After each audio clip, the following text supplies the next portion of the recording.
జగన్మోహన్ రెడ్డి గారిని సీరియస్‌గా ఆయన హెచ్చరిస్తున్నాడు. ఏంటి ఒక్కసారిగా టోన్ రైజ్ అవుతుంది?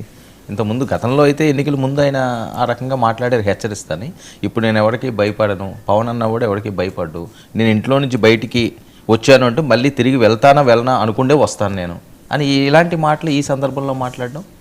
అదే పవన్ కళ్యాణ్ చాలా 2-3 రకాల ఆపరేషన్లు మొదలుపెట్టారు. ఈ మధ్య కాలంలో మాట్లాడలేదు, మెత్తగా ఉన్నారు, లేకపోతే అనే ఇటువంటివి వచ్చాయి కదా. మొన్న మీరు కలెక్టర్ల సమావేశంలో చేసినవి, ఆ తర్వాత తమ పార్టీ ఎమ్మెల్యేలతో మాట్లాడుతున్నవి, అదొక డైరెక్షన్, ఇది రెండో డైరెక్షన్. సో ఆయన ఒక త్రిశూల వ్యూహమో లేకపోతే ద్విశూల వ్యూహమో ఏదో చేపట్టారని స్పష్టంగా అనుకోవచ్చు. ఈరోజు పెరవలిలో ఆయన పొట్టి శ్రీరాములు జలధార అనేది ఒకటి ప్రారంభిస్తూ మాట్లాడారు.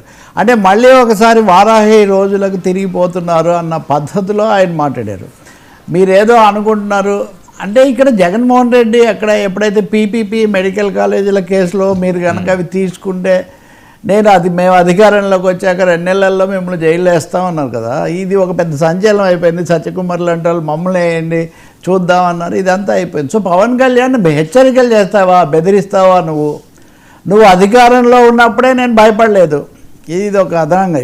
ముఖ్యమంత్రిగా 151 స్థానాలతో ఉన్నప్పుడే భయపడని వాడిని నేను ఇప్పుడు ఎందుకు భయపడతాను? నేను ప్రతిరోజు బయటకు వచ్చేటప్పుడు ఏమి ప్రాణాల కోసం అని నేనేమి రాను. ప్రాణాలు పోయే ముందు కూడా ఎదుటాలకు 2 దెబ్బలు వేసే పోతాం. అంటే ఏ స్థాయిలో మాట్లాడుతున్నాడో చూడండి.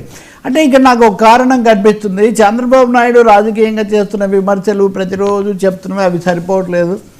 అలాగే లోకేష్ది కూడా ఉంది మన దగ్గర. లోకేష్ కూడా అప్పుడప్పుడు చెప్తున్నప్పటికీ పవన్ మళ్ళీ పాత పద్ధతిలో మాట్లాడితే తప్ప, మళ్ళీ వారాహి వాయిస్ వినిపిస్తే తప్ప లాభం లేదు అనే ఒక నిర్ణయానికి వచ్చి ఉండాలి.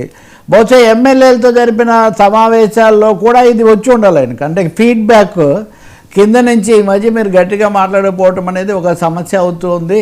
దానివల్ల మనమేమో తగ్గామనుకుంటున్నారు, వాళ్ళేమో రెడ్ బుక్ ఇవన్నీ చెప్తుంటేనే వాళ్ళ పార్టీ జన సైనికులు కూడా ఆయనకు ఫీడ్బ్యాక్ ఇచ్చి ఉండాలి. ఏదైనా మళ్ళీ ఒకసారి వైసీపీకి మరీ ముఖ్యంగా వ్యక్తిగతంగా జగన్మోహన్ రెడ్డికి తీవ్ర స్థాయిలో చెప్పాలి.